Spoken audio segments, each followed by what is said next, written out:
ये जीव तेरे जल में जन्म लिए, तेरे जल में। और अब ये तो हो गई जीव की बात। आप जरा विचार करिएगा कि जितने मां नर्मदा के तट पर ब्राह्मण, संत, साधु, गुरु, तपस्वी, साधक, उपासक और जितने गांव, जितनी बस्तियां, जितने नगर मेरी मां नर्मदा के तट पर बसे होंगे, जरा विचार करना वहां रहने वाले भी कोई साधारण संत से कम नहीं होंगे। उन्होंने कितना तप करा होगा जो मां नर्मदा के तट पर विराजमान हो गए।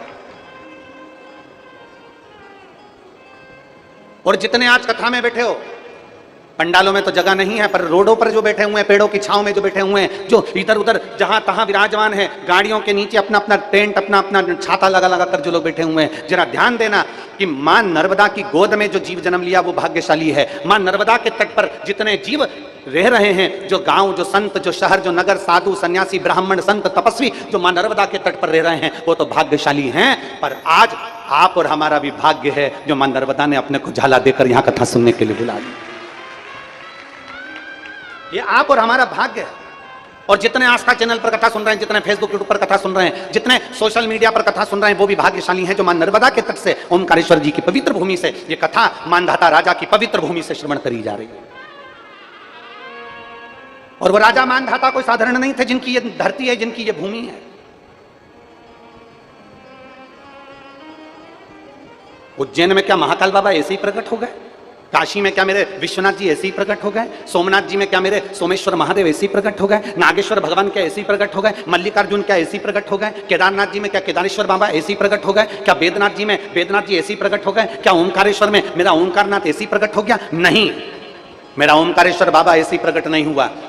ना जाने कितने तप साधना कितना कितना करा होगा, तब जाकर हमको और आपको, और ये कली काल में 12 ज्योतिर्लिंग में अगर लिंग का दर्शन, शिव का दर्शन यदि आप और हमको हो रहा है, तो अपने आप को भाग्यशाली समझना कि मेरे भोले बाबा की बड़ी कृपा है जो 12 ज्योतिर्लिंग का दर्शन हो रहा है। यह हमारा और आपका भाग्य है। एक कथा आती है, ये ओमकारेश्वर की धरा को मानधाता ओमकारेश्वर भी कहते हैं। ओमकारेश्वर वाले जानते होंगे इस बात को। एक पवित्र चरित्र आता है। इच्छावकु वंश में एक राजा हुए जिनका नाम था योगनाश्व। बड़े प्रतापी थे, बड़े धर्मात्मा थे, भगवान की अविरल भक्ति में डूबने वाले थे, और इनका तपबल बड़ा तीव्र था।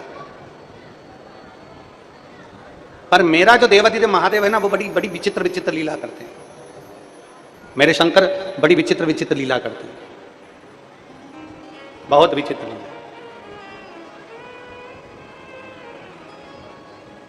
अब शिव महापुराण की कथा कहती है, हमारे भजन पर, हमारी तप साधना पर, हमारे भोजन का बड़ा प्रभाव पड़ता है। एक लाइन बहुत लोग गुनगुनाते हैं, आज अपन भी गुनगुनाए कि जैसा खाया अन्न, बोलो बोलो जम के बोलो रे निमाड़ वालों, जैसा खाया अन्न वैसा हो गया।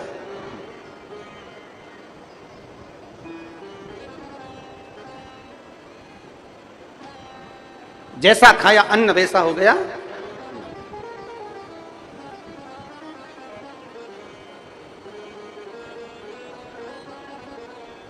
अन्न का प्रभाव।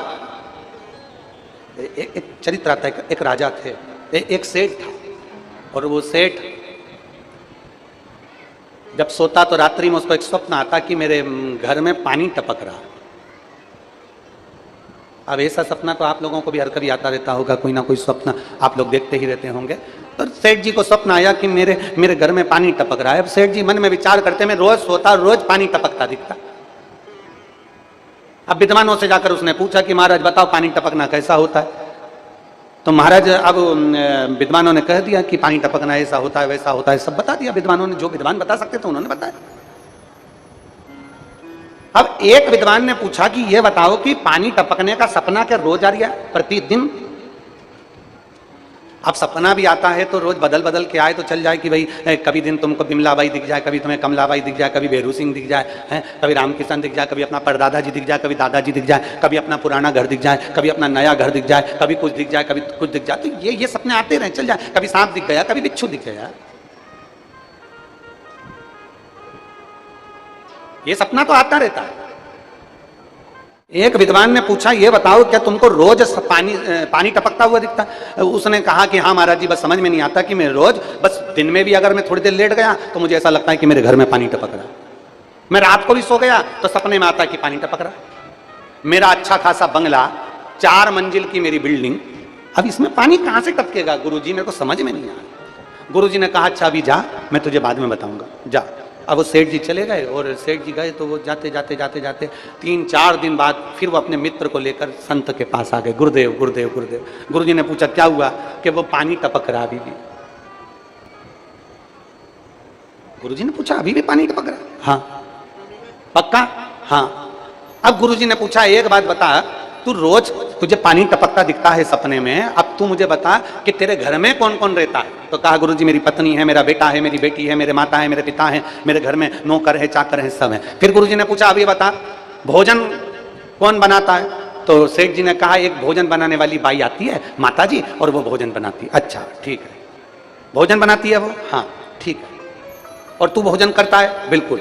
घर का कोई व्यक्ति भोजन नहीं बनाता? नहीं, मेरी पत्नी परोसती है पर भोजन वो बाई बनाती है, भोजन वो माँ बनाती है। ठीक है। अब संत ने कहा एक काम कर, आज तू घर जाना और वो भोजन वाली जो माँ हो ना, भोजन वाली जो बाई हो, उससे जरा बैठ कर बात करना कि माँ एक बात बता, तू कुछ दुखी है क्या? तुझे कोई तकलीफ है क्या? तुझे कोई कष्ट है क्या? उसने कहा इससे क्या होगा महाराज जी?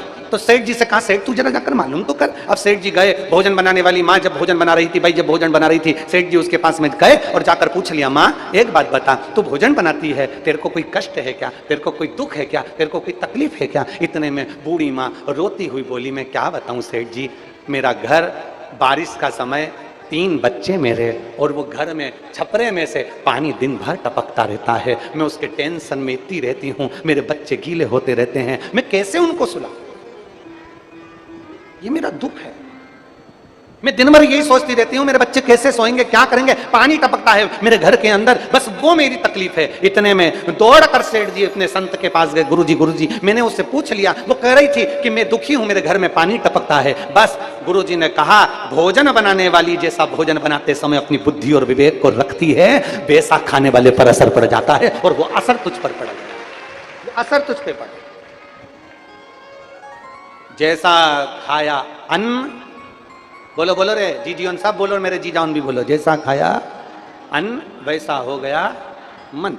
जिस दिन आपको क्रोध आ रहा है, जिस दिन आपके मुख से अपशब्द निकल रहा है, जिस दिन आपके मुख से गाली निकल रही है, जिस दिन आपके मुख से बददुआ निकल रही है, जिस दिन आपके मुख से आड़े टेढ़े शब्द निकल रहे हैं, जिस दिन आपके मुख से अपशब्द निकल रहे हैं, जिस दिन आपके मुख से किसी के लिए आड़ा टेढ़ा निकल रहा है, समझ लेना हमने किसी ऐसे वैसे के घर का अन्न खा लिया, इसलिए हमारे मुख से आज अपशब्द निकल रहे हैं, हमारे मुख से आड़े टेढ़े वचन निकल रहे हैं, हमारे मुख से अपशब्द निकल रहे हैं। हमने किसी के यहाँ का कुछ ऐसा खा लिया, किसी के यहाँ का कोई पदार्थ आ गया, किसी के यहाँ का कोई भोग आ गया, किसी के यहाँ का कोई वस्तु आ गई जिसको हमने ग्रहण कर लिया, जिसके कारण आज मुझे क्रोध आ रहा है, जिसके कारण आज मुझे ईर्ष्या उत्पन्न हो रही है, जिसके कारण आज मुझे क्रोध की उत्पत्ति हो रही है। विचार करना, मनन चिंतन करना, बैठ के एकांत में विचार करना कि मैंने किसके घर का अन्न खा लिया जो आज मेरी बुद्धि बिगड़ गई, मैंने किसके घर का अन्न खाया, मैंने किसके घर का भोजन ग्रहण कर लिया जो मेरा विवेक बिगड़ गया, मैंने अपशब्द कैसे कह दिया, मैंने ताने कैसे दे दिए, मैंने गाली कैसे दे दी, मैंने आड़ा टेढ़ा कैसे कह दिया, मैंने क्रोध क्यों आ रहा है? जब घर में सब नॉर्मल है, जब घर में सब शांति है, तो तुम्हें क्रोध क्यों आ रहा है? समझना कि हमने कहीं किसी के घर का ऐसा अन्न तो नहीं खा लिया जिस अन्न के कारण आज हमें तकलीफ भोगना पड़ रही है। और मत बुरे कर्म कर बंदे वरना पछताएगा, भगवान की आंखों से तू बच नहीं पाएगा, तू बच नहीं पाएगा। अरे ओ अज्ञानी मत करना दानी, अरे ओ अज्ञानी मत करना दानी। जरा विचार करिए अपने भीतर, जरा अपने भीतर विचार करिए कि हम कौन सा अन्न ग्रहण कर रहे हैं। 2 जगह बहुत ध्यान देना महाराज, आप ब्रज की रज में जाएं, मां यमुना जी का पान करिए, आप मां रेवा के तट पर जाएं, मां नर्मदा जी के जल का दर्शन और पान करिए। आप मां गंगा के घाट पर जाएं, काशी जाएं, हरिद्वार जाएं, आप प्रयागराज जाएं, मां गंगा के जल का आचमन करिए, प्रणाम करिए। और किसी मंदिर में, किसी मंदिर में, किसी देवालय में, किसी शिवालय में,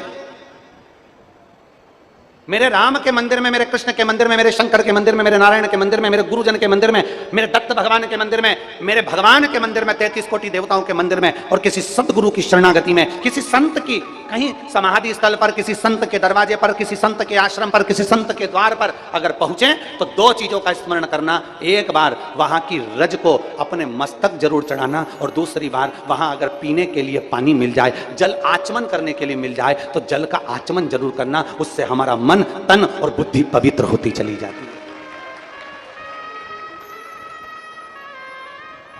उससे हमारा मन, उससे हमारी बुद्धि, हमारा तन पवित्र होते चले जाते हैं।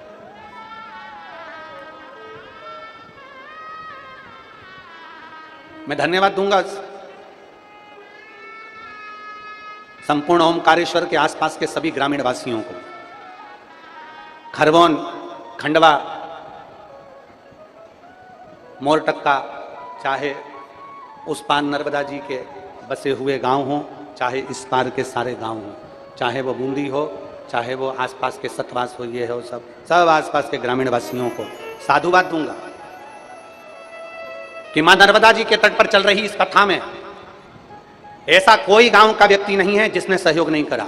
जगह जगह पानी के टैंकर लगा देना, जगह जगह नाद भर कर रख देना, जगह जगह पानी के प्याऊ की व्यवस्था कर देना, जगह जगह पानियों की व्यवस्था कर देना। और ऐसी व्यवस्था का दर्शन कल हमको किसी ने आश्रम पर सीहोर में मैसेज करा, और मैसेज कर कर कहा कि गुरुजी हम इतनी कथाओं में गए पर ओमकारेश्वर की कथा में जो गांव के लोगों ने पानी की व्यवस्था और अन्य व्यवस्था करी, ऐसी व्यवस्था कहीं नहीं मिल पाई। धन्य है रे मां रेवा के तट पर रहने वाले ओमकारेश्वर के सारे ब्राह्मण, संत, साधु, सन्यासी, तपस्वी, साधक और सारे ग्रामीण वासियों को नमन करता हूं, प्रणाम करता हूं। मैं इस मां नर्मदा के तट पर रहने वाली मेरी जीजियों के चरणों को दंडवत करके प्रणाम करता हूं, नमन करता हूं कि मेरी बहनों ने अपने अपने दरवाजे अपने अपने आए हुए मेहमानों के लिए खोल दिए। एक बार जोरदार ताली बजाओ मेरी इन बहनों के लिए। बहुत साधु, धन्य है आपको, साधुता है आपको। धन्य है ग्रामीणवासी जिन्होंने ट्रैक्टर, ट्राली, टैंकर सब लगा रखे हैं लाइन से लेकर वहां तक। धन्यवाद।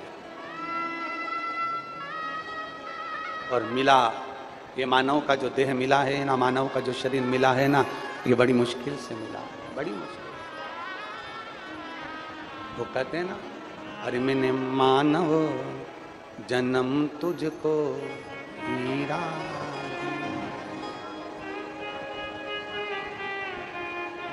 उसने बड़ी कृपा कर कर ये मानव जन्म दिया है, मानव का शरीर दिया। मैंने मानव जन्म तुझको हीरा दिया, तू यूं ही गवाए तो मैं क्या करूं। मैंने मानव जन्म तुझको हीरा दिया, तू यूं ही गवाए तो मैं क्या करूं। मैंने नैनों में ज्योति बराबर है दी, मैंने नैनों में ज्योति बराबर है दी। तू गीता ना पढ़ता तो मैं क्या करूं। मैंने मानव जन्म तुझको हीरा दिया, तू व्यर्था गवावे तो मैं क्या, मैं क्या कर सकता हूं।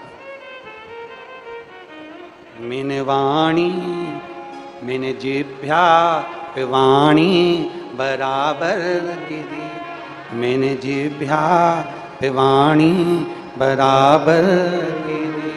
हरि नाम ना जपता तुम्हें क्या करूं, शिव नाम ना जपता तुम्हें क्या करूं। मैंने मानव जन्म तुझको हीरा दिया, तू यूं ही गवा दे तुम्हें क्या, मैं करूं तो करूं क्या, क्या कर सकता, कितनी मिन्नत से, कितनी प्रार्थना से, कितने भाव से, कितने दिल से, कितने निवेदन से, कितने कितने भाव से हाथ पैर जोड़कर भगवान ने ये मानव का शरीर दिया और ये मानव का शरीर हमको मिला और उस मानव के शरीर को हमने व्यर्थ गंवा दिया। तो उस शरीर का फिर मूल तत्व क्या, क्या मूल तत्व? इच्छावकु वंश में यौनाश्व नामक एक राजा हुए जिनका भजन प्रबल था, जिनकी भक्ति प्रबल थी, जिनका विश्वास प्रबल था। और जिनकी भक्ति, जिनका विश्वास, जिनका भरोसा प्रबल होता है उस पर शिव की कृपा। एक पत्र है, देखिए।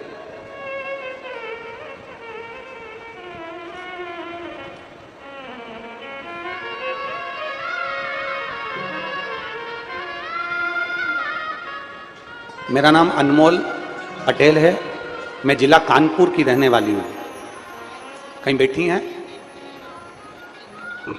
मेरा नाम अनमोल पटेल है, मैं जिला कानपुर की रहने वाली हूं। कहीं बैठी हूं तो हाथ हिला सकती हूं। आप ही हैं? ऐसा हाथ हिला दो एक बार। मेरा नाम अनमोल पटेल। अनमोल जी वापिस हाथ हिलाओ एक बार। ठीक है, दिख गए। मेरा नाम अनमोल पटेल है, मैं जिला कानपुर की रहने वाली हूं। एक लोटे जल का मैं क्या वर्णन करूं? आ जाओ अनमोल जी, आइए। माँ आई है क्या आपके साथ में? हाथ हिलाओ माँ, आप भी आ जाओ, आ जाओ, आ जाओ, दोनों आ जाओ।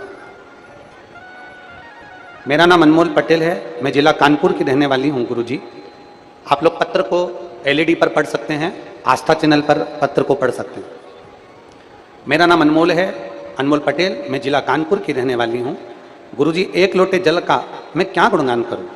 मेरी माँ रेवा देवी को बच्चेदानी में कैंसर लास्ट स्टेज पर पहुंच गया था। बच्चेदानी में कैंसर लास्ट स्टेज पर पहुंच गया था। तब मैंने सन 2022 में आपकी कथा सुनी और मैंने अपनी माँ को शिव महापुराण के बारे में बताया। और वहाँ गुरुदेव कहते हैं कि बाबा पर विश्वास रखो और मंदिर जाओ और मंदिर में जाकर एक लोटा जल भगवान को समर्पित करो। मंदिर में सफाई करो, मंदिर में जाया करो और मंदिर में सफाई करने के बाद भगवान का प्रणाम करो। जो जल चढ़ाओ उसका आचमन किया करो, उसी जल का आचमन कर लो। मैंने अपनी माँ से कहा और माँ ने वो करना प्रारंभ करा। मैं सीहोर गई, एक रुद्राक्ष लाई और रुद्राक्ष लाकर मैंने वो माँ को दिया। तांबे के कलश में उसको गलाकर शिव जी को चढ़ाकर उस जल का आचमन करना प्रारंभ करा। डॉक्टर ने कह दिया था कि लास्ट स्टेज का कैंसर है, अब इनका ठीक होना बड़ा कठिन है, अंतिम समय इनका चल रहा है। आज 2022 से मैंने भगवान देवादिदेव महादेव पर भरोसा करा। आज मेरा पूरा कैंसर समाप्त हो चुका है। मैं बाबा को यहाँ दंडवत प्रणाम करने के लिए आई हूँ, मैं शिव को प्रणाम करने के लिए। मेरा मोबाइल नंबर ये है। मेरे बाबा ने मेरी लाज रखी 2022 से आज तक मुझे ठीक रखा है, ये शिव। और तेरी कृपा बिना न हिले एक भी अणु, लेते हैं श्वास तेरी कृपा से तनु। बखान क्या करूं मैं राखों के ढेर का, चपटी भगोत में खजाना कुबेर का। हे गंगधार मुक्तिवार ओंकार तू, भोले ओंकार तू। आयो शरण तिहार शंभु तार तार तू। हम देवादिदेव महादेव को अगर भरोसे के साथ में, हम देवादिदेव महादेव को विश्वास के साथ में, हम देवादिदेव महादेव को एक भरोसे के साथ, एक विश्वास के साथ हम देवादिदेव महादेव को जब रिझाते हैं तो मेरा महादेव सुनता जरूर है। मेरा शिव, मेरा ओघड़दानी, मेरा शंभू सुनता जरूर है।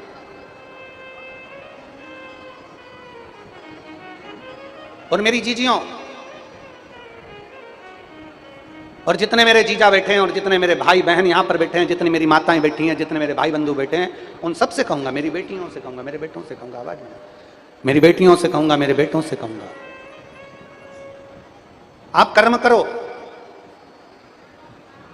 मेहनत में कोई कमी मत आने देना। आपकी मेहनत में अगर कोई कमी नहीं आई तो यह विश्वास मानकर चलना, तुमने जो शंकर जी को एक लोटा जल चढ़ाया है तो भरोसा रखना कि मेरा बाबा तुम्हारी नैया डूबने नहीं देगा, तुम्हें पार जरूर लगाएगा। हाँ, मेहनत ही ना करो। कई कई लोग संसार में ऐसे हैं जो भाग्य के भरोसे बैठे हुए हैं, हमें पंडित जी ने कह दिया, हमें महाराज जी ने कह दिया, हमें गुरु जी ने कह दिया, सब बदलेगा, समय आएगा तब हो जाएगा, कुछ मत करो। घर में बैठे हुए हैं, फालतू के बैठे हुए हैं, कुछ काम ही नहीं कर रहे और कह रहे हैं कि जब समय आएगा सब अच्छा होगा ना। फिर किसी ने पूछा तुम काम पर क्यों नहीं जा रहे, तुम काम क्यों नहीं कर रहे, तुम फॉर्म क्यों नहीं भर रहे, तुम कंपटीशन एग्जाम की तैयारी क्यों नहीं कर रहे, तुम पढ़ाई क्यों नहीं कर रहे, तुम मेहनत क्यों नहीं कर रहे। तो वो कई जीजियों कह देती, मेरी बेटियां कह देती, बेटे कह देते हैं, हम तो एग्जाम दे दे के थक गए, अब नहीं दूंगी मैं तो, हम तो एग्जाम दे देकर थक गए, अब मैं एग्जाम नहीं दूंगी, हम तो मेहनत कर करके थक गए, अब मेहनत नहीं करूंगी, अब नहीं करूंगा। जो लोग कहते हैं ना कि हम फॉर्म भर भर के थक गए, हम मेहनत कर करके थक गए, हम परीक्षा दे दे कर थक गए, हम प्रयास कर करके थक गए, अब नहीं करेंगे, उनके लिए कथा आती है कि एक व्यक्ति रोड के किनारे पे से जा रहा था और रोड के किनारे पर हाथी बंधे थे, और हाथी भी बंधे थे तो वो रस्सी से बंधे थे। थोड़ा ध्यान देना, हाथी कैसे बंधे हैं, जम के तो बोलो, रस्सी से। अब व्यक्ति के दिमाग में आया इतना बड़ा हाथी और रस्सी से बंधा, अगर हाथी को बांधना था तो चेन से बांधना, हाथी को बांधना था तो लोहे की जंजीर से बांधना था, हाथी बंधा वो भी रस्सी से। गजब के लोग हैं। व्यक्ति को बेचैनी होने लगी, आखिर हाथी और रस्सी से बंधा, हाथी और रस्सी से बंधा हुआ, बड़ी बेचैनी, बड़ी बेचैनी।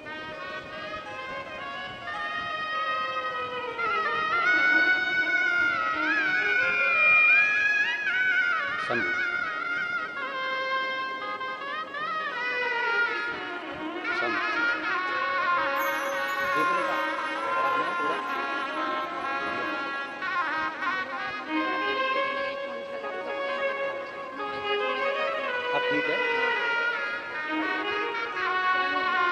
माँ कह रही हैं हम मंदिर जाते हैं, 2022 से कैंसर लास्ट स्टेज का था और डॉक्टर ने कह दिया था कि कुछ महीने की हूं, और 22 से मंदिर जा रही हूं और झाड़ू पोछा कर रही हूं, आज मैं पूर्ण तरह से स्वस्थ।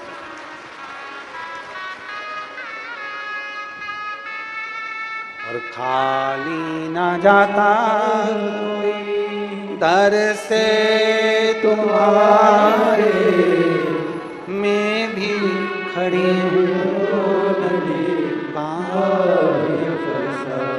एक पत्र कल आया था, उस पत्र में एक बहन ने लिखा था कि मेरे बच्चे को एक ऐसी बीमारी हो गई जिस बीमारी का इलाज ना विदेश में है ना देश में।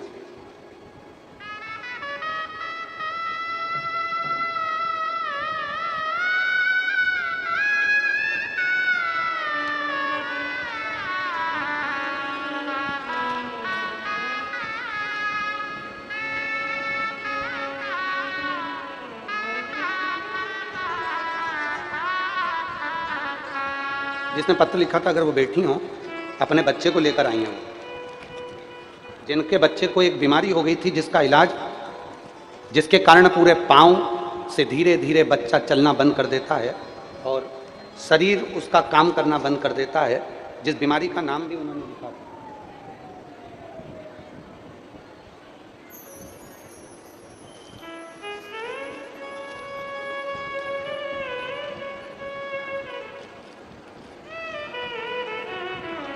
बैठी हैं कहीं, उत्तर प्रदेश से कोई आई थी, अगर बैठी हो, जिनके बच्चे को एक ऐसी, वो बीमारी का नाम हमारे स्मरण में नहीं आ रहा है, परंतु उन्होंने पत्र में लिखा था, कहीं बैठी हो तो हाथ हिला सकती हैं, अपने बच्चे को भी लेकर आई हैं।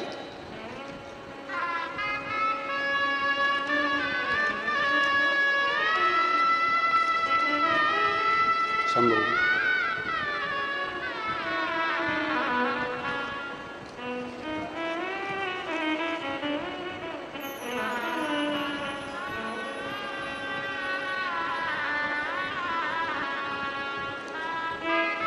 शंभो शरण मानो दुख कारो दया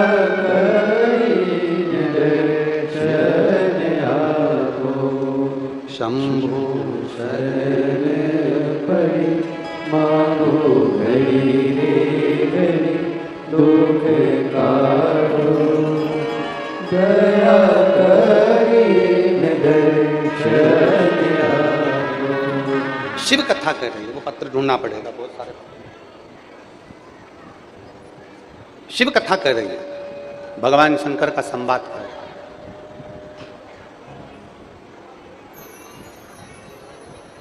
अगर वो कहीं बैठी हो तो अपने बच्चे को लेकर आ सकती है, वो पत्र ढूंढना पड़ेगा वो।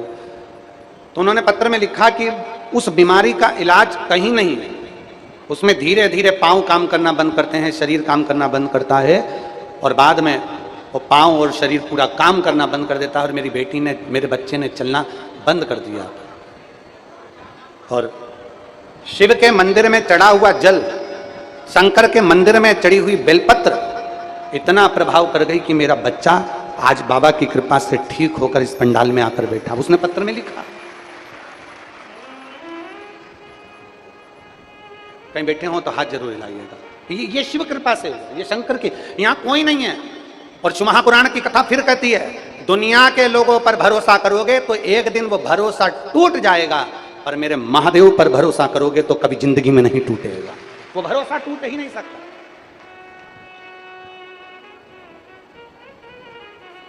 आप किस पर भरोसा कर रहे हैं? आप किसके ऊपर विश्वास कर रहे हैं? आप किसके ऊपर भरोसा कर रहे हैं?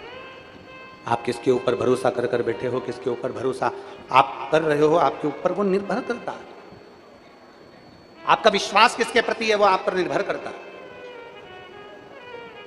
परिवार, नाते, रिश्ते, कुटुंब, कबीला, अपने पराय, ये तो तुम्हारे ऊपर अपशब्द कहेंगे, ताने भी देंगे, गाली भी देंगे, आड़ा टेढ़ा भी कहेंगे। अब आपसे पूछें, आप कहीं जा रहे हो, जाते जाते ऊपर से पेड़ की डाली टूट के नीचे गिर गई तुम्हारे ऊपर, तो तुम क्या करोगे? जम के तो बोलो। अगर तुम जा रहे हो और पेड़ की डाली टूट के गिर गई तुम्हारे ऊपर, तुम्हारे सामने छोटी सी डाली तुम्हारे ऊपर गिर गई और तुम्हें जाना है, तो तुम करोगे क्या? बोलो, जल्दी से बोलो, क्या करोगे? पेड़ की डाली छोटी सी टूट के तुम्हारे ऊपर गिर गई और तुम्हें जाना है, तुम्हें इस रास्ते से निकल कर जाना है, कहीं जा रहे हो, तुम कहीं पहुंच रहे हो और तुम्हारे ऊपर पेड़ की डाली छोटी मोटी टूट टूटा के जरा सी डाली गिर गई, तो तुम करोगे क्या? उस डाली को पकड़ के बैठे रहोगे? उस डाली को लेकर अपने घर जाओगे? उस डाली को सबको दिखाओगे कि ये डाली में मेरे ऊपर गिरी थी, ये डाली मेरे ऊपर गिरी थी, ये डाली मेरे ऊपर गिरी थी, इस डाली से मुझे चोट लग गई, ये डाली मेरे ऊपर गिरी थी? बोलते जाओ जरा, करोगे? नहीं। क्या करोगे? अगर पेड़ की डाली तुम्हारे ऊपर गिरी है, तुमने वो पेड़ की डाली को उठाकर एक कोने में फेंका और अपन अपनी मंजिल की ओर आगे बढ़ गए, अपने कार्य के लिए आगे बढ़ गए, अपन चलते चले गए, अपन जा रहे, अपन अपनी मंजिल की ओर बढ़ते चले जा रहे। अब तुम में से कोई ऐसा है कि वो पेड़ की डाली को साइकिल पे मान लेगा, मोटरसाइकिल पे मान लेगा, गाड़ी में रख लेगा कि ये डाली मेरे ऊपर गिरी थी, मैं तो रखूंगी, इसको सबको दिखाऊंगी, ये डाली थी जो मेरे ऊपर गिरी थी, ये डाली थी जो मेरे रास्ते को रोक रही थी? नहीं। आपने डाली को उठाया, एक कोने में पटक दिया। आपने डाली को उठाया, एक रास्ते में पटक दिया। डाली को एक रास्ते में पटक कर आप अपनी मंजिल की ओर आगे बढ़ गए। शिव महापुराण की कथा कहती है, कोई आपको ताना दे रहा है, कोई आपको गाली दे रहा है, कोई आपको अपशब्द कह रहा है, कोई आपकी बुराई कर रहा है, कोई आपकी निंदा कर रहा है, कोई आपको अपशब्द पर अपशब्द कहे, समझ लेना कि ये पेड़ की डाली आपके ऊपर गिरी है, इसको एक कोने में पटको और अपनी मंजिल की ओर आगे बढ़ते चले जाओ, अपने लक्ष्य की ओर आगे बढ़ते। उस व्यक्ति के मन में यह बात प्रश्न में अड़ गई कि हाथी और रस्सी से बंधा हुआ समझ में नहीं आ रहा है। हाथी को तो सांकल से बांधना था, हाथी को तो जंजीर से बांधना था, हाथी को तो चेन से बांधना था, फिर हाथी रस्सी से कैसे बंध गया? अब उस व्यक्ति के बुद्धि में यह बात जम नहीं रही थी, तो उसने हाथी के महावत से पूछा, महावत जी, ओ महावत जी। महावत आए।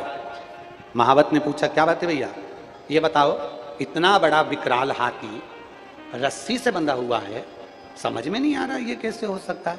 महावत ने जो बात कही वो बात तुम्हारे दिल में लगना चाहिए। जो महावत ने कही, महावत ने कहा, ये हाथी जब छोटा था ना, बच्चा, तब हम इसको रस्सी से बांध कर रखते थे, इसके पाँव को भी रस्सी से बांध कर रखते थे, इसके गले को भी रस्सी से बांध कर रखते थे। जब ये छोटा था रस्सी तोड़ नहीं पाता था, धीरे धीरे बड़ा होते चले गया, हाथी को लगने लगा ये रस्सी में तोड़ नहीं पाया, तो हाथी को ऐसा अनुभव होने लगा कि अब ये रस्सी कभी भी मुझसे टूटने वाली नहीं है, इसलिए हाथी रस्सी से बंध कर रहने लगा। हाथी को ये लगने लगा कि रस्सी मुझसे नहीं टूटेगी, क्योंकि बचपन से उस रस्सी को बांध कर रखा था। एक बार तुमने एग्जाम दिया, सफल नहीं हुए, दूसरी बार एग्जाम दिया, सफल नहीं हुए, एक बार कंपटीशन एग्जाम में बैठे, सफल नहीं हुए, एक बार परीक्षा में बैठे, सफल नहीं हुए। तुमने सोच लिया अब मुझसे नहीं होगा, ये काम तो मुझसे होने वाला नहीं, मैं सीए तो कर ही नहीं सकता, मैं इंजीनियरिंग की पढ़ाई तो कर ही नहीं सकता, मैं डॉक्टर तो बन ही नहीं सकता, मैं कलेक्टर तो बन ही नहीं सकता। अर्थात तुम एक बार प्रयास करे, दूसरी बार तुमने प्रयास करा, तुमने विचार करा ये तो मुझसे होगा ही नहीं, क्योंकि तुम हाथी की तरह हो गए कि रस्सी अब मुझसे टूटेगी नहीं। आखिरी तक हाथी उस रस्सी से बंधा रहता है और हाथी ये भ्रम में जीता है कि रस्सी मुझसे नहीं टूटेगी। हाथी अगर बड़ा हो गया था, एक बार प्रयास करता, रस्सी टूट जाती और हाथी आगे बढ़ जाता। उसी तरह तुम भी एक बार एग्जाम देते रहते और एक मेहनत दृढ़ता से कर लेते तो आप भी कंपटीशन एग्जाम में पास होकर अग्रण्य बढ़ जाते। पर हर व्यक्ति के चित्त में ये लगा हुआ है मुझसे तो ये होगा ही नहीं, हमारे बस का तो, अरे बोलो बोलो जम के बोलो, हमारे बस का तो यही, मैं तो ये कर ही नहीं सकती। एक बहू में और एक सास में बहुत अंतर होता है। बहू कह देती है मैं ये नहीं कर सकती और सास कह देती है मैं करके बताती। दोनों में अंतर है। बहू कह रही है मेरे बस का नहीं है और सास कह रही है मैं करके दिखाती हूँ। बेटा कह रहा है पापा ऐसा नहीं हो सकता और बाप कहता है तो चिंता मत कर, मैं भी थारा बाप हूं, मैं करके बताऊंगा, और बाप करके ही बता देता है।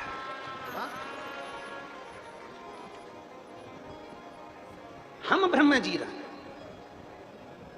एक बार मेहनत, एक पत्र है देखिए,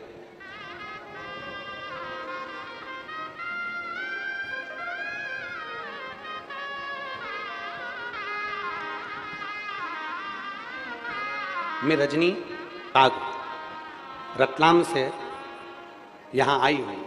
रजनी काग कहीं बैठी हो तो हाथ हिलाइएगा। रजनी जी आप ही हैं, हाथ हिला दो। श्री शिवाय नमस्ते। आ जाओ, एक बेलपत्र ले जाना, आ जाइए। मैं रजनी काग रतलाम से आई हूँ। पत्र को आप लोग एलईडी पर पढ़ेंगे, आस्था चैनल पर पढ़ेंगे। मैं रजनी काग रतलाम से आपके प्रवचन की कथा सुनने के लिए आई हूँ। जिस प्रकार गूंगा मिठाई के स्वाद का वर्णन नहीं कर सकता, केवल स्वयं महसूस करता है, वैसे ही शिव जी की महिमा का मैंने अंतर मन से महसूस किया है और इसका श्रेय बाबा भोलेनाथ को देती हूँ। गुरुजी, मेरी शादी को 2 साल हो चुके थे किंतु संतान नहीं हुई थी। मैंने डॉक्टर से चेकअप करवाया था। बच्चेदानी में गठान होने के कारण डॉक्टर ने मुझे साफ शब्दों में कह दिया था कि आप कभी माँ नहीं बन सकती। मैंने भोलेनाथ पर विश्वास करा। रतलाम के पास बिलपाक गांव में विरूपाक्ष महादेव के मंदिर में मैंने बाबा देवादिदेव महादेव की खूब अर्चना करी, बाबा से विनती करी और बाबा से निवेदन कर कर शंकर जी की आराधना करी, जल चढ़ाया, शिव की आराधना करी, बेलपत्र का प्रयोग करा, आंकड़े की जड़ प्रयोग करा। गर्भ ठहर गया और डॉक्टर ने कह दिया कि तुम्हारे गर्भ में बच्चा नहीं है, 1 किलो की गठान है। अब फिर जब 1 किलो की गठान, अब करे तो करे क्या, मैं बाबा का क्या वर्णन करूं गुरुदेव।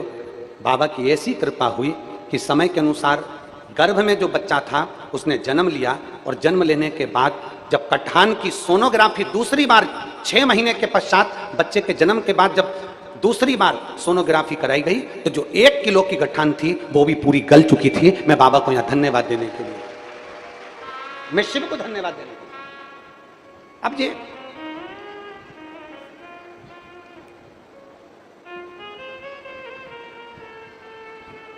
और मेरे बाबा दया करना, मैं तेरे भरोसे हूँ। मेरे बाबा दया करना, मैं तेरे भरोसे हूँ। ना घर के भरोसे हूँ, ना परिवार के भरोसे हूँ, ना घर के भरोसे हूँ, ना परिवार के भरोसे हूँ। मेरे बाबा दया करना, मैं तेरे भरोसे हूँ। भोले बाबा दया करना, मैं तेरे भरोसे हूँ। शिव के आश्रित हो।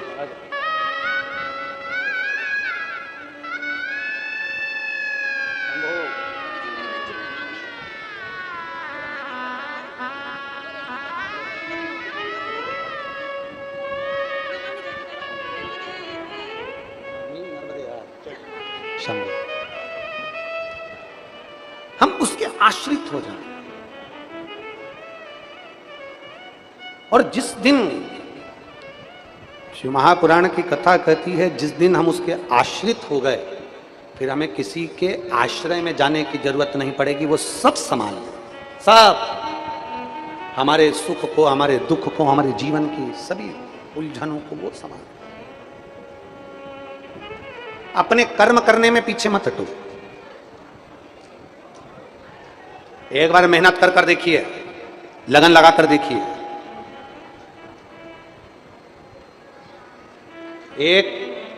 इसमें लिखा है 1 किलो की गठान गर्भ में थी। विश्वास करिए, डॉक्टर शंकर का एक रूप होता है, डॉक्टर शिव का एक रूप है। और शिव महापुराण की कथा कहती है डॉक्टर शंकर का एक रूप होता है। शिव महापुराण की कथा कहती है डॉक्टर का भी चलने दो, क्योंकि वो शंकर का एक प्रतिबिंब है, शंकर का एक रूप है। और साथ में महादेव पर तुम्हारा भरोसा, 1 लोटा जल और 1 बेलपत्र चढ़ा हुआ, निरंतर बाबा से मांग कर औषधि के रूप में पाते, उससे विनय करते, उसे निवेदन करते।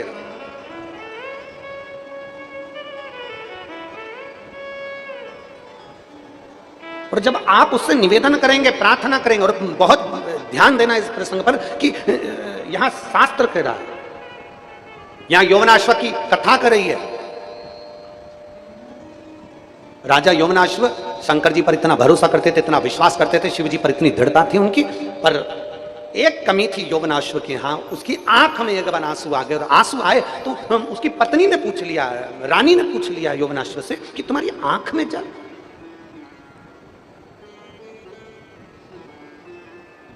महाराज,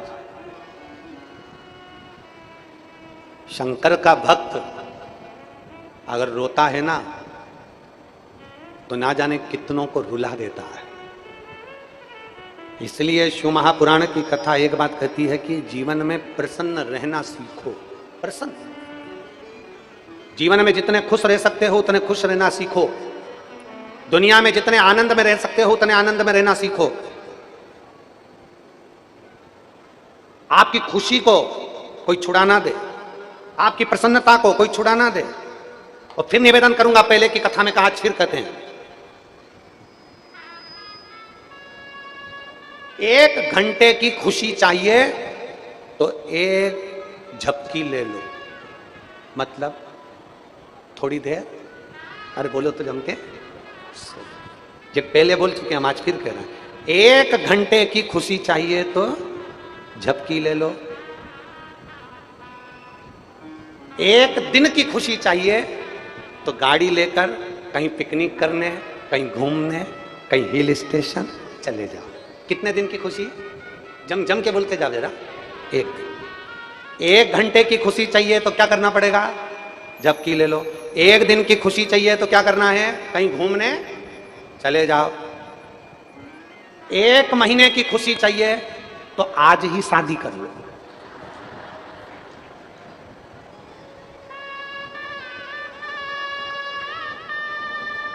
कितने महीने की? फिर से बोलो। 1 घंटे की खुशी चाहिए तो क्या करना पड़ेगा? झपकी ले लो। 1 दिन की खुशी चाहिए तो क्या करना पड़ेगा? घूमने चले जाओ। और 1 महीने की खुशी चाहिए तो आज ही शादी करना। 1 वर्ष की खुशी चाहिए तो अंबानी जितना पैसा कमा लो। और अगर जिंदगी भर की खुशी चाहिए तो जिस अवस्था में रह रहे हो उस अवस्था में मुस्कुराना सीख लो। जिस अवस्था में रह रहे हो, झोपड़े में रह रहे हो तो झोपड़े में खुश रहो, और महल में रह रहे हो तो महल में खुश रहो।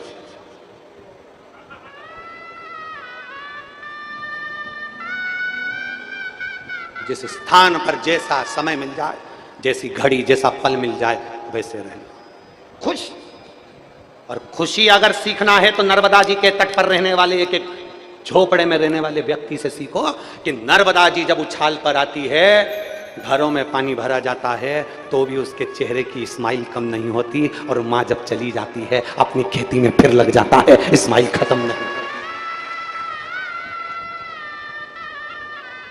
हंसना सीखना है तो पहाड़ पर रहने वालों से सीखो, उत्तराखंड में रहने वालों से, हिमाचल में रहने वालों से सीखिए कि उत्तराखंड में बर्फ गिरती है, पानी गिरता है, पहाड़ गिरते हैं, उसके बाद भी वहां पर रहने वाले एक एक, उत्तराखंड में रहने वाले, हिमाचल में रहने वाले एक एक भाई से, एक एक बहन से मिलकर देखना उसके चेहरे की प्रसन्नता कितनी होती है, वो कितनी स्माइल में, कितनी प्रसन्नता में बात करती है, उसके चेहरे पर सल नहीं आता। क्यों? क्योंकि उसको मालूम है ये तो उपद्रव चलता रहेगा, ये सब कुछ तो होता रहेगा, पानी भी गिरेगा, पहाड़ भी गिरेगा, पर्वत भी गिरेगा, लोग कहेंगे भी, गाली भी देंगे, अपशब्द भी कहेंगे, ताने भी देंगे, कुछ होगा, उछाल भी आएगा, ये भी होगा, सब कुछ होगा। पर फिर निवेदन है, 1 घंटे की खुशी चाहिए तो क्या करना पड़ेगा? जम के बोलो जरा, एक झपकी ले लो। 1 दिन की खुशी चाहिए तो घूमने चले जाओ। 1 महीने की खुशी चाहिए, क्या कर लो? शादी। 1 महीने की खुशी होती है शादी में। शादी का 1 महीना पति बोलता, पत्नी सुनती। शादी का दूसरा महीना पत्नी बोलती, पति सुनता।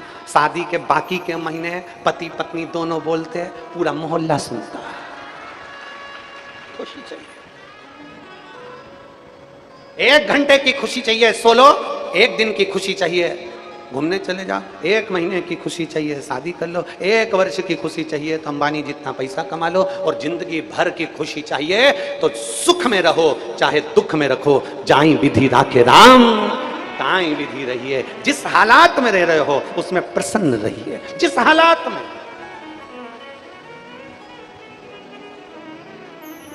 और मेरे भोले तेरा सहारा है, मेरे भोले तेरा सहारा है, मेरी नैया का तू किनारा है, मेरी नैया का तू किनारा है। मेरे बाबा तुझे पुकारा है, मेरे बाबा तुझे पुकारा है, मेरी नैया का तो किनारा है, मेरी नैया का तो किनारा। ये जिंदगी की प्रसन्नता का केंद्र बिंदु है। जैसे रखे राम ताही विधि रहिए, जैसे राम जी रखे वैसे रहिए, जैसी प्रसन्नता में रखे वैसे रहने का प्रयास करिए। शंकर जी ने जैसा हमारा जीवन दिया है उसमें खुश रहिए। जैसी हमारी जिंदगी जी चल रही है उससे अच्छी कोई की जिंदगी नहीं हो सकती, उससे अच्छी कोई की जिंदगी नहीं हो सकती। आप जाई विधि राखे राम ताही विधि रहिए, प्रसन्नता का जीवन जियो।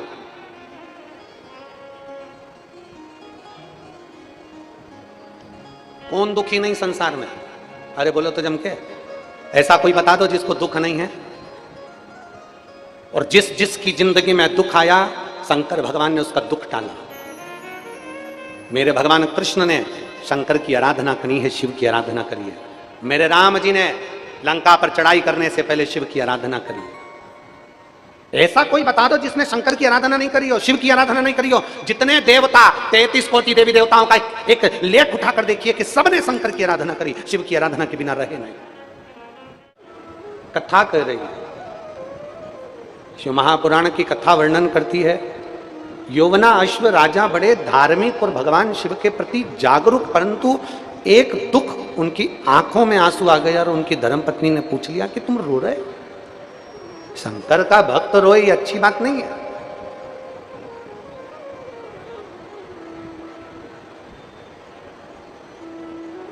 तुम रो रहे हो? हाँ। क्यों?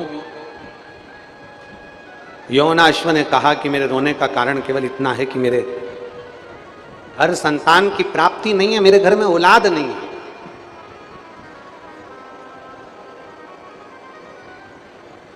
मेरे घर संतान नहीं है, मेरे घर औलाद नहीं है। और फिर निवेदन करेंगे,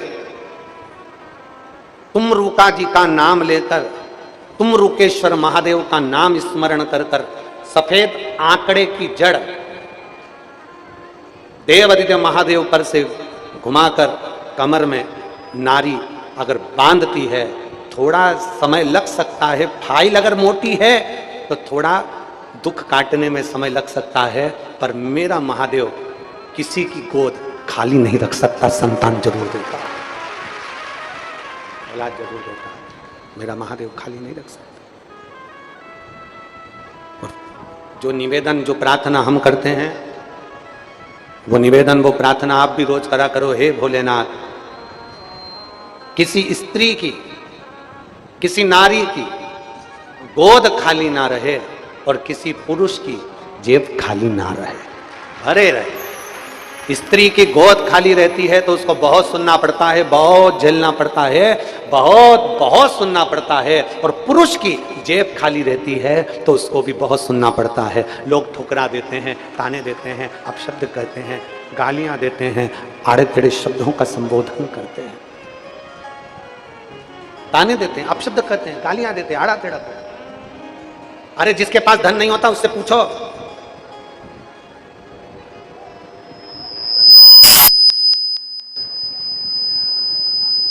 कितना सुनना पड़ता है, कितना श्रवण करना पड़ता है,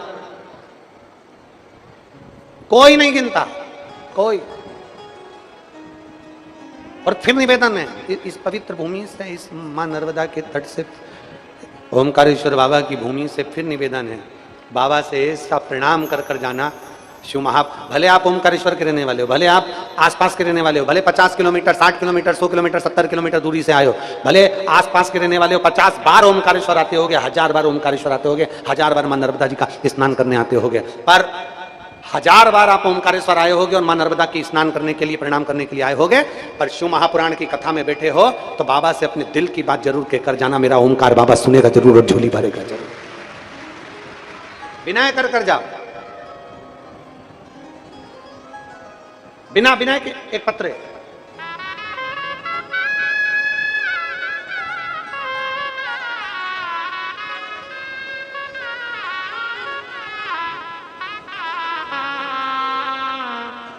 मैं बिहारी लाल दोगाया, गवल, तहसील सनावद, जिला खरगोन का निवासी हूं। बिहारी लाल दोगाया, गवल, तहसील सनावद, जिला खरगोन का निवासी हूँ। कहीं बैठे हों तो हाथ हिलाइए, कहीं बैठे हैं हाथ हिलाइए एक बार, एलईडी पर दिखाओ, टीवी पर दिख नहीं रहे हैं क्या? थोड़ा सा सामने आओ, हाँ दिख गए, दिख गए। आ जाइए, आ जाओ, एक बेलपत्र ले जाना दादा, आ जाओ। मैं बिहारी लाल दोगाया, गवल, तहसील सनावद, जिला खरगोन का निवासी हूं। पत्र है और मुझे डॉक्टर ने कैंसर बताया था, उन्होंने तो लिखा है पर हम उसको वर्णन नहीं कर रहे। पत्र में उन्होंने वर्णन किया, मुझे डॉक्टर ने कैंसर बताया और डॉक्टर ने बोल दिया था कि इनको तुम घर ले जाओ और सेवा करो, इनका कैंसर लास्ट स्टेज का है, रह नहीं सकते, जितना बन सकता है उतनी सेवा करिए। सन 2023 में जैसे ही कैंसर का सुना तो मेरे घर के लोग मुझे सीहोर ले गए और वहां ले जाकर हमने बाबा को जल चढ़ाया, कंकर शंकर की पूजन करी और एक रुद्राक्ष लेकर हम लोग आ गए। डॉक्टर ने कह दिया कि कैंसर लास्ट स्टेज का, इनको घर ले जाओ और सेवा करो, ये जितने दिन जिए बस सेवा ही है इनकी। थोड़े से महीने के ये मेहमान हैं, ये डॉक्टर कह दिए। बाबा,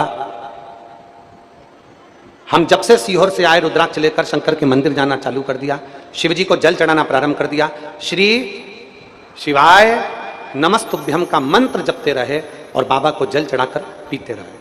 आज मैं बाबा को प्रणाम करने के लिए इस कथा में आया हूं गुरुदेव, क्योंकि मैंने शिव जी पे चढ़ी हुई बेलपत्र खाई, रुद्राक्ष का जल पिया, शंकर जी पे चढ़ा हुआ जल पिया, और बाबा को ऐसी कृपा हुई है कि मैं डॉक्टर को दूसरी बार जांच कराने के लिए जब गया तो डॉक्टर ने कह दिया कि तुम्हारा स्वास्थ्य बिल्कुल ठीक है, अब तुम्हें कष्ट नहीं है और कैंसर समाप्ति की ओर। ये शिव है, ये ओघड़दानी है, गुरुदेव।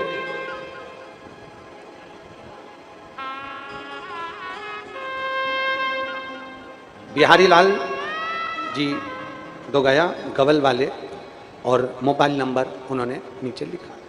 शिव तत्व की प्राप्ति किसको? अच्छा, आप लोगों से कोई पूछे तुम कथा में गए थे, तुमको कोई बेल भभूति मिली है क्या यहां से? अरे बोलो जम के नहीं। कोई पानी तुमको दिया है क्या यहां से? कोई सामान तुमको दिया गया है क्या यहां से? यहां से कोई वस्तु तुम्हें दी गई क्या? तुमसे यह कहा गया कि आप सियोर आओ, तुमसे यह कहा गया कि कहीं जाओ? आपसे केवल इतना कहा गया कि अपने नजदीक में जो शिवालय हो, अपने घर के पास में जो शंकर का मंदिर हो, वहां जाओ, झाड़ू लगाओ, पोछा लगाओ, शिव को जल चढ़ाओ, बेलपत्री चढ़ाओ और बाबा की बेलपत्र को और जल को पीना प्रारंभ करो। सीहोर का रुद्राक्ष मिल जाए तो उसको पानी में गलाकर पीना प्रारंभ करो। मेरा शंकर तुम्हारी श्वासों में रमण करेगा और तुम्हारा स्वास्थ्य ठीक जरूर हो। और खाली ना जाता कोई दर से तुम्हारे, खाली न जाता कोई दर से तुम्हारे, मैं भी खड़ी हूँ नन्ही बाहें अपने हृदय से लगा लो, गिरा जा रहा हूँ। आप दिल से निवेदन तो करो, आप दिल से प्रार्थना तो करो।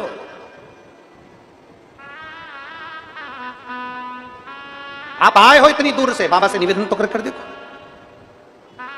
अगर शंकर का जल चढ़ाने वाला व्यक्ति, शिव को नमन करने वाला, शंकर की बेलपत्र को पाने वाला, शंकर को जल चढ़ाने वाला अगर दुखी है तो तुमसे ज्यादा दुखी मेरा महादेव है। जिसको लास्ट स्टेज का कैंसर बता दिया गया हो और 3 महीने की उम्र दे दी गई हो, और वो व्यक्ति अगर दिल से हृदय से प्रसन्न होकर इस व्यासपीठ पर आए तो समझना कि खुशी का अपार अंबार।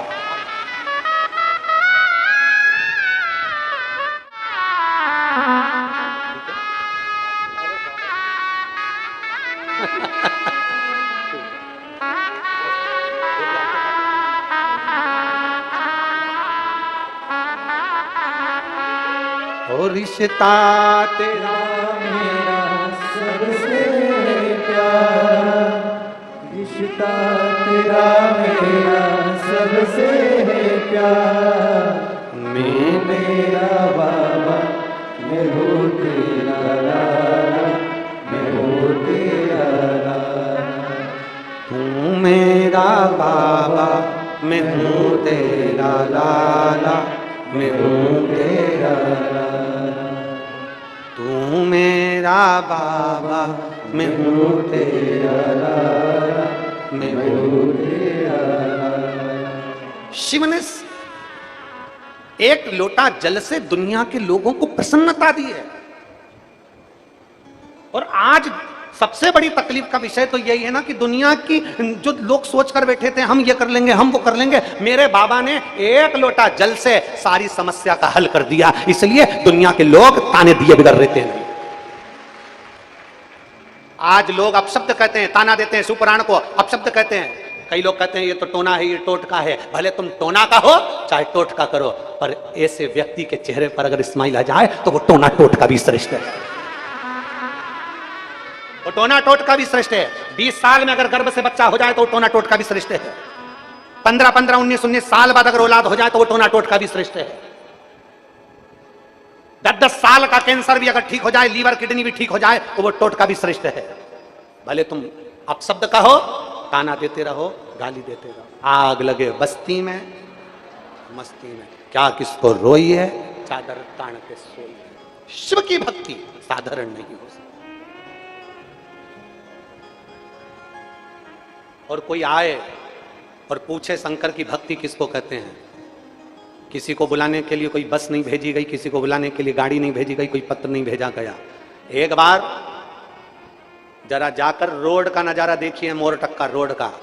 पूरी रोड पर न टेंट है, और मैं कहूँगा अगर वहाँ आपका कैमरा, अगर वो उड़ने वाला कैमरा क्या बोलते हैं उसको, डोंट मोंट, जो अगर बन सके तो उसका एक वीडियो बनाकर आस्था चैनल पर जरूर दिखाना, एक नज़ारा जरूर दिखाना। बड़े बड़े घर के लोग भी मेरे बाबा के चरणों में रोड पर बैठकर कंकर संकर की भूमि पर अपने घर से दरी लाए, अपने घर से चादर लाए, अपने घर से छाता लाए, अपने घर से पानी की बोतल लाए और जमीन पर बैठे हैं। महाराज सीहोर वाला तो उनको दिख भी नहीं रहा, कहाँ कथा हो रही उनको ही नहीं मालूम है, पर रोड पर बैठकर भी भगवान शंकर की कथा में लीन है। मेरा बाबा खाली नहीं भेज सकता। यही विश्वास तो लोगों को खल रहा है, यही भरोसा तो लोगों को खल रहा है। ये दुनिया से देखा नहीं जाता। और हम तो बाबा के भरोसे चलते हैं, ये दुनिया वाले चलते हैं, हम तो बाबा के भरोसे चलते हैं। शिव के भरोसे पर एक आश्रित होकर, एक शरणागति लेकर आप चलिए। यौवनाश्वा उनके मन में आ गया, मेरे घर औलाद नहीं। रानी कहती है शंकर का भक्त रो रहा है, शिव का भक्त। शंकर के भक्त की आंख में आंसू नहीं आना चाहिए, और तुम रो रहे हो। तुम्हें नहीं रोना है, तुम्हें नहीं रोना है। शिव महापुराण की कथा कहती है, बन सके तो किसी के लिए अच्छा करना, प्यासे को पानी पिलाओ, भूखे को भोजन कराओ। हमारे यहाँ पर अमरनाथ जी का दर्शन करने जाते हैं तो वहां कहते हैं, भूखे को भोजन, प्यासे को पानी, जय बाबा बर्फानी। हमारे यहाँ कहते हैं, भूखे को भोजन, प्यासे को पानी, जय बाबा बर्फानी। ये हमारे यहाँ का शिव महापुराण का एक भाव याद रखना कि कभी बन सके तो भूखे को भोजन कराकर, प्यासे को पानी पिलाकर। हमें बड़ी खुशी होती है नर्मदा परिक्रमा करने वाले जब निकलते हैं, नर्मदा के तट के गाँव में से जब निकलते हैं तो गाँव के लोग उनके लिए अपने घर से भोजन ला कर दे देते हैं। नर्मदा परिक्रमा वासियों के लिए बैठने की व्यवस्था कर देते हैं उनके लिए। दुनिया के लोग, जरा विचार करिए। आप रो रहे हो, यौवनाश्व आप रो रहे हो, आपकी आंख में आंसू है, आप रो रहे हो। ए यौवनाश्व, रानी कहती है महाराज आपको रोने की जरूरत नहीं है, शंकर की आराधना करो। राजा आधी रात्रि को घर छोड़कर चले गए, आधी रात्रि को शंकर को रिझाने के लिए। मेरे घर में औलाद जरूर होगी, मेरे घर में संतान जरूर होगी। और जिस जिस भरोसे से आए हो ना आप लोग, जिस विश्वास के साथ आप लोग कथा श्रवण करने के लिए आए हो, ये विश्वास रखना, बाबा खाली नहीं भेजेगा, भरकर झोली भेजेगा, भरकर भेजेगा। यौवनाश्व भी गया, जंगल में पहुंच गए। 15 दिन निकल गए, 20 दिन निकल गए, 1 महीना निकल गया, 1.5 महीना निकल गया, 2 महीना निकल गया, 3 महीना निकल गया, 4 महीना निकल गया, 5 महीना निकल गया। राजा नहीं आया। पूरे नगर में बात फैल गई, राजा ना जाने कहां चले गया, भगकर चले गया, कहीं चले गया, ना जाने राजा छोड़कर चले गया। और ध्यान दो, राजा क्या करने गया था, जम के बोलो जरा, शंकर भगवान की भक्ति। और दुनिया के लोग, गांव के लोग क्या कर रहे हैं, ना जाने कहां भगकर चले गया, ना जाने कहां पहुंच गया। उसने तो अपना घर छोड़ दिया, पत्नी छोड़ दी, बच्चे छोड़ दिए, पूरा राजपाट छोड़कर ना जाने कहां चले गया। दुनिया के लोग ताने दे रहे हैं, दुनिया के लोग अपशब्द कर रहे हैं, दुनिया के लोग आड़े टेढ़ी बातें कर रहे हैं, दुनिया के लोग कुछ भी बोल रहे हैं। और राजा अपनी शिव भक्ति में लगा हुआ है, शंकर की भक्ति में लगा था। शिव भक्ति में लगे लगे 3 महीने बीतने पर राजा ने थोड़ा सा फल ग्रहण करा। ग्रहण करने पर राजा को प्यास लगने लगी, राजा को प्यास लगी। अब नगर में, राजा के नगर में जितने भी संत ब्राह्मण गुरुजन थे, उन्होंने विचार करा, रानी अकेली है, इसके घर में औलाद नहीं है, आगे का वंश कौन देखेगा, आगे का राजपाट कौन देखेगा। तो सारे ब्राह्मण संतों ने यज्ञ करने की ठानी। एकांत जंगल में यज्ञ वेदी बनाई गई। ब्राह्मण विद्वानों ने, संतों ने, साधुओं ने यज्ञ करना प्रारंभ करा। रानी के लिए एक जल का पात्र रखा, जिस पात्र को सिद्ध किया गया, उस पात्र का जल रानी को पिलाएंगे तो वो गर्भ ठहर जाएगा। अब एक रात्रि का यज्ञ और बचा था। इतनी देर में क्या हुआ कि सारे ब्राह्मण संत साधु तो जाकर सो गए, विश्राम कर लिए, और राजा को लगी प्यास, तो वो जंगल में ढूंढते ढूंढते पानी को उस यज्ञ वेदी के पास आ गया। आवाज लगाई, ब्राह्मण देवता, गुरुजन, संतजन, प्यास लगी है मुझको, पानी पिला दीजिए। बाबा मुझे प्यास लगी है, पानी दे दीजिए। राजन महाराजन चिल्ला रहे हैं, आवाज लगा रहे हैं, मुझे प्यास लगी है, पानी पिला दो। कोई आता नहीं। राजा यज्ञशाला में प्रवेश करते हैं, यज्ञ कुंड को नमन करते हैं, शिव जी का ध्यान करते हैं, सामने रखे हुए कलश को उठाकर राजा पानी पी लेते हैं। उनको नहीं मालूम कि ये वो कलश है जो रानी का गर्भ ठहराने के लिए इस जल को तैयार किया गया है। उनको नहीं मालूम। राजा वापिस तप करने चले गए। 1 महीना तक तप करने के लिए वापिस जब पहुंचे, जैसे ही तप करने के लिए गए, दूसरे दिन यज्ञ वेदी में जाकर देखा तो जो जल का कलश था जिसको रानी के लिए तैयार करा गया था गर्भ ठहराने के लिए, संतान की प्राप्ति के लिए, मालूम पड़ा वो पात्र खाली पड़ा था। हाहाकार मच गया पूरे नगर में, पूरे नगर में हाहाकार मच गया। अरे रानी के लिए जो पात्र तैयार करा था, पानी तैयार करा था, जल तैयार करा था शिव जी की कृपा से, वो जल नहीं मिल रहा। वो जल ना जाने कहां चले गया, ना जाने कहां चले गया। सब ढूंढ रहे, अब शब्द कह रहे, ना जाने एक दूसरे को कोस रहे। इतनी देर में राजा अपने घर पर आया, पूछा क्या हो गया। रानी कहती है मेरे गर्भ ठहराने के लिए जल तैयार करा था संतों ने, ना जाने वो कहां चले गया। राजा कहता है रात्रि को मुझे प्यास लगी थी, मैं यज्ञ वेदी के पास गया था, पात्र उठाकर जल पी गया। इतने में संत ब्राह्मणों ने कहा महाराज अब संतान रानी से नहीं आपके गर्भ से पैदा होगी, आपके गर्भ से। राजा कहने लगे ऐसा हो ही नहीं सकता, पुरुष के गर्भ से संतान। बस इतना तो कहना था। थोड़े समय के बाद राजा का पेट बाएं अंग से दुखना प्रारंभ हुआ और वाम भाग से जैसे ही राजा का पेट दुखना प्रारंभ हुआ, उधर फाड़ कर एक बच्चे ने जन्म ले लिया। एक बच्चे ने जन्म ले लिया। जैसे ही बच्चे ने जन्म लिया, जन्म लेते से बच्चा बिलखने लगा, भूख के कारण बिलख रहा था। अब अगर इसको मां जन्म देती तो स्तन में दूध आता और मां पिला देती। अब इसको दूध कौन पिलाए। तब राजा की आंख से जल बह रहा था और याद कर रहे महादेव को, तो महादेव ने इंद्र को भेज दिया। इंद्र को भेजा और भेजते से ही इंद्र से कहा जाओ देवता, 33 कोटि देवी देवताओं की जवाबदारी है इस बच्चे को पालना, पोसना, बड़ा करना। ये 33 कोटि देवी देवता करेंगे। इंद्र ने जाकर अपनी एक उंगली उस बालक के मुख में दूध पिलाने के भाव से दे दी। बच्चे का पेट भरा गया। पेट भराते से ही देवताओं ने कह दिया इसकी कोई मां ने दूध नहीं पिलाया, एक देवताओं ने इसका पालन करा है, इसलिए इसका नाम मानधाता होगा, इसलिए इसका नाम मानधाता होगा। और मानधाता साधारण नहीं होगा। एक शंकर के जल से, शंकर के तेज से, शंकर की प्रतिष्ठा से, शिव की भक्ति से ये राजा का जन्म हुआ है। 33 कोटि देवताओं ने इसका पालन करा है। ये राजा का पुत्र नहीं, ये देवताओं का पुत्र राजा मानधाता कहलाएगा। राजा मानधाता, जिसको गोदी में खिलाने के लिए माता पार्वती जी आती थी, जिसको गोदी में खिलाने के लिए मां रेवा आती थी, जिसको गोदी में खिलाने के लिए देवियां लक्ष्मी, सरस्वती, ब्रह्माणी, इंद्राणी देवियां उसको गोदी में खिलाने के लिए आती थी। ऐसे राजा मानधाता थे। जब उनका राजपाट आया, समय की अवस्था ऐसी आ गई, पूरा राज्य जब संभाल लिया तो देवता प्रसन्न हो गए कि अब राजा मानधाता अपने राज्य को संभाल लेगा। पर राजा मानधाता को क्या मालूम था कि कुछ ऐसे भी थे कि जिनके भीतर राजा मानधाता का तेज बल देखकर ईर्ष्या जागृत हो गई। आप अच्छा करोगे ना, बहुत आगे बढ़ोगे ना, बहुत उन्नति की सीढ़ी पर चढ़ोगे ना, बहुत तरक्की करोगे ना, बहुत तुम्हारा नाम चलेगा ना, बहुत शोहरत चलेगी ना तुम्हारी, तुम्हारे पीछे दुनिया के सारे लोग लग जाएंगे कि तुम्हारा पांव पकड़कर कैसे नीचे गिराया जाए, कैसे तुम्हारा पांव पकड़ के नीचे गिराया जाए, कैसे तुम्हारे नाम को खराब करा जाए, किस तरह से तुम्हारे पांव को नीचे गिराया जाए। राजा मानधाता जब पूरे नगर की रक्षा करने लगे, पूरे नगर में वैभव, सत्ता, सब कुछ आ गया। पूरा नगर शंकर की भक्ति में डूबने लगा। पूरा मानधाता नगर शिव की भक्ति में डूबा हुआ था, पूरा मानधाता नगर। पर कुछ लोगों के मन में ईर्ष्या जागृत हो गई। शंकर की भक्ति में, शिव की भक्ति में, शंकर को जल चढ़ा रहे, शंकर का गुणगान कर रहे, शंकर का गुणगान। इतने में कुछ लोग जो जलने वाले, ईर्ष्या वाले थे, उन्होंने एक यज्ञ करा। यज्ञ कर देवताओं से वर मांगा कि एक वर हमको दे दो कि मानधाता की नगरी में पानी ना गिरे। मानधाता की नगरी में पानी नहीं गिरना चाहिए, मानधाता की नगरी में अन्न नहीं होना चाहिए, मानधाता की नगरी में कोई अन्न का भाग ना हो, मानधाता की नगरी में रहने वाला भूखा मरना चाहिए, ये वर दीजिए। देवता जरा विचार करिएगा। त्र्यंबकेश्वर की कथा सुनिए आप लोगों ने? अरे जम के तो बोलो, सुनिए त्र्यंबकेश्वर की। त्र्यंबकेश्वर भगवान की कथा सुनी होगी तो उसमें आया होगा गौतम ऋषि पर गौ हत्या का दोष लगाया। लगाने वाले कोई दूसरे नहीं थे। गौतम बाबा पर गौ हत्या का दोष लगाने वाले कोई दूसरे नहीं थे। वहीं के संत, साधु, ऋषिवर, ब्राह्मण जन जिन्होंने गौ माता को गणेश जी को गाय बनाया और गौतम ऋषि के आश्रम में भेज दिया, और गौतम ऋषि के आश्रम में भेजा और गौ माता को, गणेश जी को गाय बनाकर भेजकर कहा कि गणेश जी तुम्हें हम गाय बनाकर भेज रहे हैं, तुम्हें गौ माता बनकर गौतम ऋषि के आश्रम में मरना पड़ेगा, प्राण छोड़ना पड़ेगा।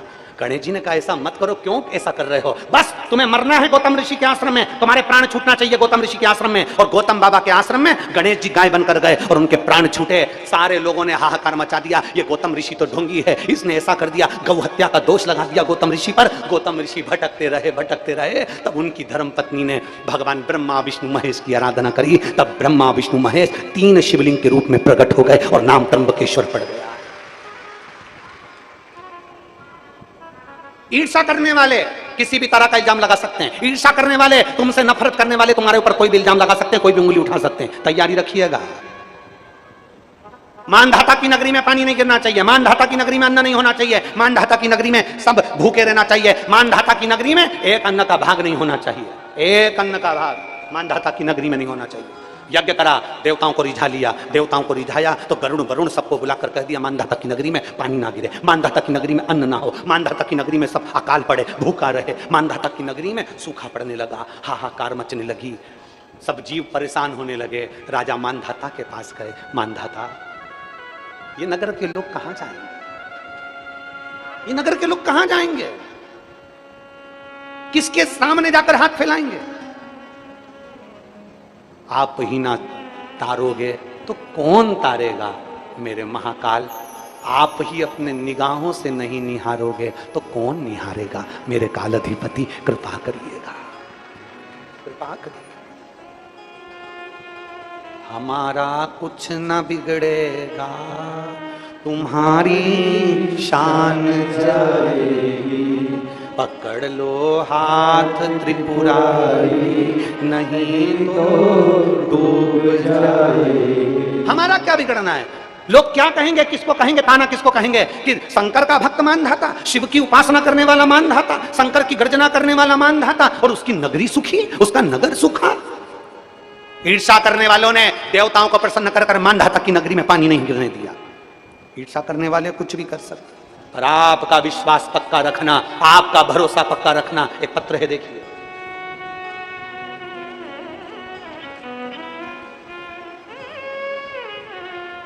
मेरा नाम कविता सुभाष पांड्या, मैं बांसवाड़ा राजस्थान की निवासी हूं।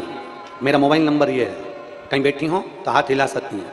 मेरा नाम कविता सुभाष पांड्या, बांसवाड़ा की निवासी हूं। मेरा मोबाइल नंबर ये है, कहीं बैठी हो तो हाथ हिला सकती हैं। एक लोटे जल का मैं क्या वर्णन करूं गुरुदेव। मैं सरकारी नौकरी के लिए अप्लाई कर कर कर थक गई थी, मेरी नौकरी नहीं लगी। बहुत उपाय करे आपके गुरुदेव, उपाय करते करते आखिरी में मैंने विचार कर लिया कि अब उपाय नहीं करूंगी। पर फिर मेरा मन कर गया, नहीं, सियोर वाला महाराज कथा नहीं कहता, सियोर वाला महाराज कहता है कि व्यासपीठ पर बैठकर मेरा काल अधिपति महाकाल कथा कहता है। अब मैं महाकाल के वचन पर भरोसा करती हूँ, व्यासपीठ पर भरोसा करती हूँ। और मैंने शंकर भगवान का पशुपति व्रत करते हुए कहा कि तुम्हें वो सियोर वाले महाराज ने कहा है कि सुनना पड़ेगा। और शंकर जी से रोज कहते आती थी कि वो सियोर वाले महाराज का वचन रख ले, सुन ले उसकी बात। और बाबा ने ऐसी कृपा करी, 5 सोमवार पूरे हुए और बाबा की कृपा से मेरा तीसरे सोमवार में सिलेक्शन हो गया। और चौथे सोमवार तक मेरे बाबा ने मुझे अध्यापकिका के पद पर मुझे सरकारी नौकरी प्रदान की। ये मेरे शिव की कृपा है। कहीं बैठी हो तो हाथ हिला सकती है, अगर कहीं बैठे हो। मेरा नाम कविता सुभाष पांड्या, हो तो हाथ हिला सकते। ये शिव कृपा है, ये उसकी उदारता। एक पत्र और देखिए,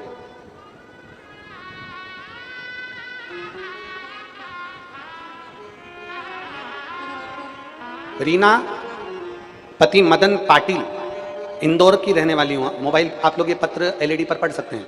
मेरा मोबाइल नंबर यह है, कहीं बैठी हो। मैं रीना पति मदन पाटिल, इंदौर की रहने वाली हूं।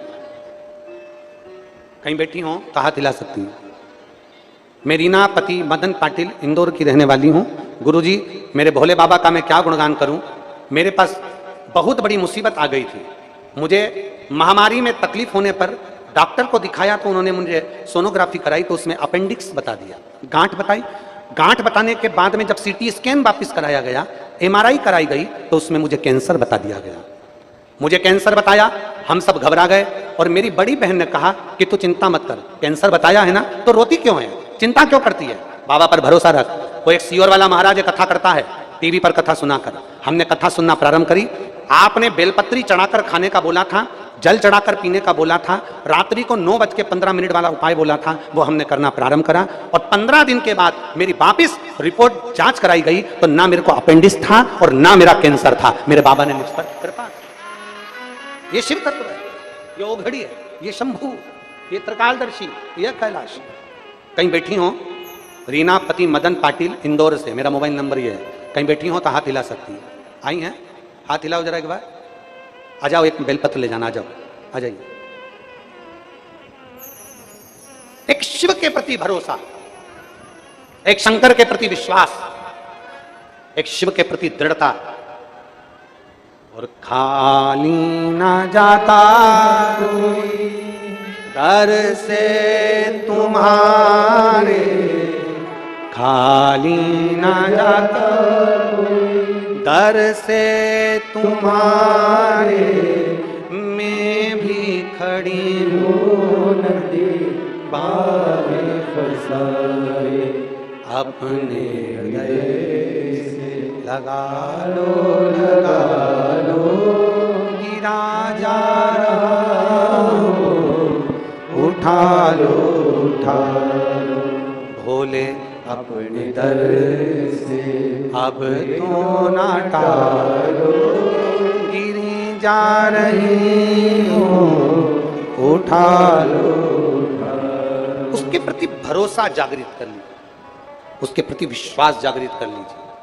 और जिस दिन भरोसा जागृत हो गया, जिस दिन विश्वास दृढ़ हो गया, जिस दिन भरोसा पक्का हो गया, नहीं डूबोगे,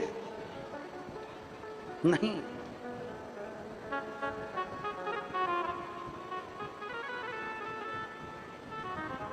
इस मानव की देह को पहचानने का प्रयास करो, शरीर को पहचानने का प्रयास करो कि यह मानव की देह परमात्मा ने क्यों दी, किस लिए दी।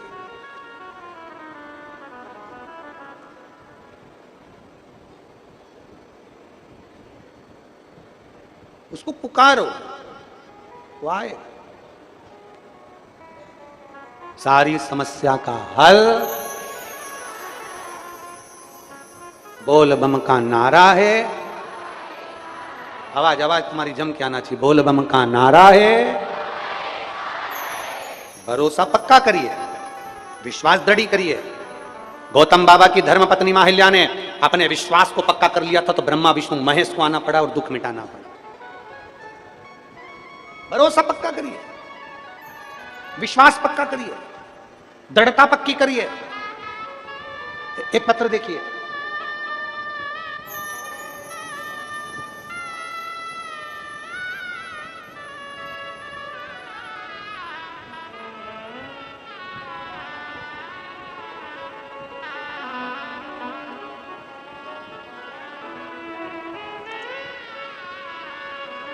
मैं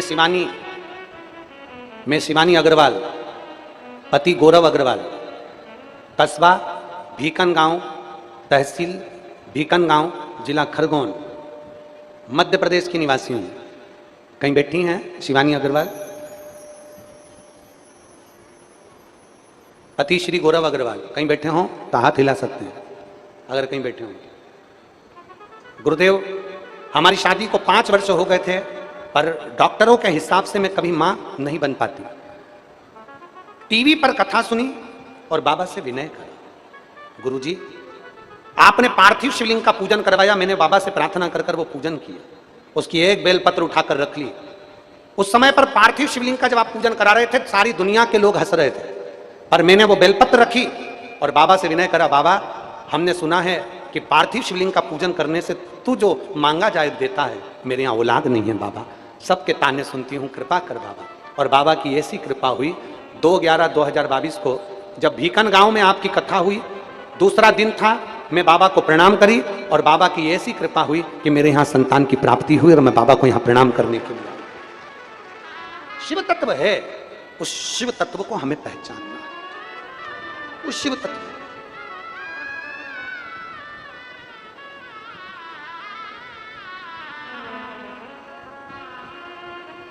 शिव को रिझाने के लिए कुछ नहीं चाहिए, कुछ भी नहीं। राजा मानधाता की कथा कहती है, ईर्षा रखने वालों ने पानी को रोक दिया, ईर्षा रखने वालों ने वरुण देव को रोक दिया, मानधाता के राज्य में, मानधाता की नगरी में कहीं पानी ना हो, कोई अन्न ना हो, कोई भाग ना हो, सब भूखे रहें, प्यासे रहें। पर मानधाता राजा के पास सूचना पहुंची। मानधाता राजा ने किसी को दोष नहीं दिया कि कौन ने यज्ञ करा, कौन ने अनुष्ठान करा, कौन ने क्या बोला, कौन ने अपशब्द कहे। राजा मानधाता ने उस पर ध्यान नहीं दिया। राजा मानधाता ने एक बात पर ध्यान दिया कि मेरे शंकर को मैं रिझाऊं, मेरे शिव को मैं मना लूं, मेरे बाबा को मैं रिझाऊं, मेरे शंकर को मैं रिझा लूं, मेरे ओघरदानी को मैं मना लूं। और लग गए राजा मानधाता शंकर को रिझाने के लिए। कहां से लाऊं गंगा, कहां से कहां से लाऊं गंगा, कहां से लाऊं यमुना, कहां से लाऊं सरयू अपार पड़ी रे। और भोले तेरी सेवा हमसे ना बनी रे, ओ भोले तेरी सेवा हमसे ना बनी रे। आप भी बोलो, आप और हमसे कोई सेवा भोलेनाथ जी की नहीं बन सकती। हमारे पास क्या है देने के लिए? हम क्या भगवान को दे सकते हैं, क्या प्रदान कर सकते हैं हम बाबा को? कहां से लाऊं चंदा, कहां से लाऊं सूरज, कहां से लाऊं चंदा, कहां से सूरज, कहां से लाऊं तारे आकाश जड़े रे।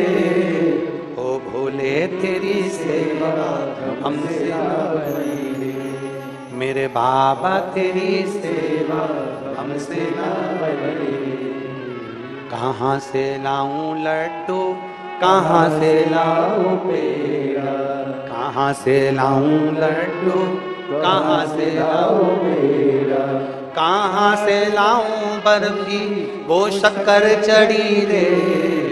ओ बाबा तेरी सेवा हमसे ना बनी रे, भोले बाबा तेरी सेवा हमसे ना बनी रे।